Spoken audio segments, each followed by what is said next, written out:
और अब बात कर लेते हैं क्रिकेट के हवाले से भी। मुल्तान टेस्ट के दूसरे रोज के खेल के इख्तिताम पर पाकिस्तान को वेस्ट इंडीज के खिलाफ 202 रन की बढ़तरी हासिल हो गई है। पाकिस्तान ने अपनी दूसरी इनिंग्स में 3 विकेटों के नुकसान पर 109 रन बना लिए। कामरान गुलाम 9 और सऊद शकील 2 रन के साथ इस वक्त क्रीज पर मौजूद हैं। वेस्ट इंडीज की टीम का पहली इनिंग्स में 137 रन पर बोरिया बिस्तर गोल हुआ था। मुल्तान टेस्ट के दूसरे रोज पाकिस्तान ने वेस्ट इंडीज के खिलाफ 202 रन की सबकत हासिल कर ली। खेल के इख्तिताम पर 3 विकेटों के नुकसान पर 109 रन बना लिए। इससे पहले साजिद नोमान की जोड़ी ने वेस्ट इंडियन इनिंग्स को 137 के मजमूए पर फुल स्टॉप लगा दिया। शाहीनों ने काली आंधी को दिन में तारे दिखा दिए। नोमान और साजिद की जोड़ी ने क्रिकेट आंधी को हब्स में बदल दिया।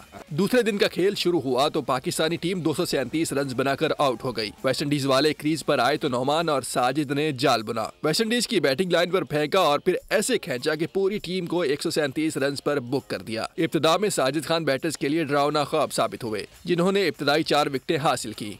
दूसरे एंड से नोमान अली भी कहर बनकर टूटे 5 खिलाड़ियों को पवेलियन की राह दिखाई। वेस्ट इंडीज का स्कोर 137 पर पहुंचा तो अबरार अहमद ने आखिरी खिलाड़ी जेडन की विकेट उखाड़ कर अपने नाम की। पाकिस्तान को पहली इनिंग्स में 93 रन की बढ़तरी हासिल हुई।